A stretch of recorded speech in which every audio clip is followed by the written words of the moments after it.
I'm Adrian Hilme, project manager with the Coastal Bend Bays and Estuaries program, and we're here today at the Egery Flats Marsh Restoration Project.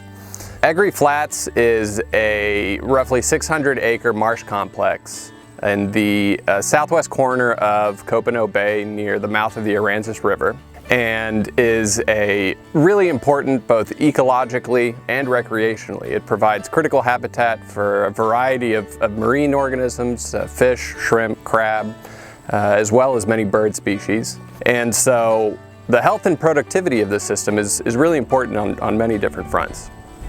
In 1945, FM 136, Highway 136 was built. This really isolated Egery Flats from the overall Copano Bay system. Some of the issues that we observed in Egery Flats included not just the decline in marsh vegetation, but also hypersaline conditions over prolonged periods of time. In 2012, we documented salinities up into the low 80s, which simply is intolerable to many vegetation and aquatic species. During our studies, we were able to determine that many of the issues facing Egery Flats were related to poor water exchange between Copano Bay and the Egery Flats system.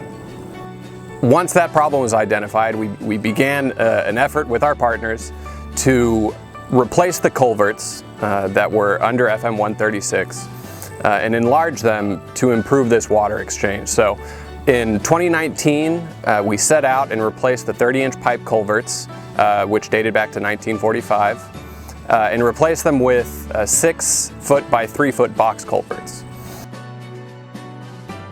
With this improvement in water quality, we hope to rejuvenate the marsh in Egery Flats and help improve the habitat for the variety of organisms that rely on this area for survival. So following the replacement of the box culverts in the summer of 2019, we've already begun to see a rebound in the marsh vegetation, but to further help jumpstart this recovery, the Coastal Bend Bays and Estuaries program and our partners have decided to plant 8 acres of Spartina alterniflora, or smooth cordgrass, and are also going to continue to monitor this system for years to come.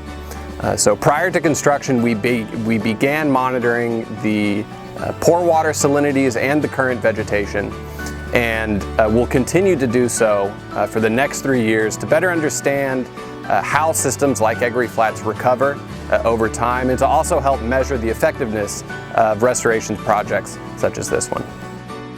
Restoration projects such as this one are a big undertaking and a collaborative effort, and none of this would be possible without our partners. All of these folks played an integral role in this project, and we're incredibly thankful for their support. And the Coastal Bend Bays and Estuaries program looks forward to continuing our involvement in this area and in Egery Flats, and to continue monitoring this system as it recovers for years to come.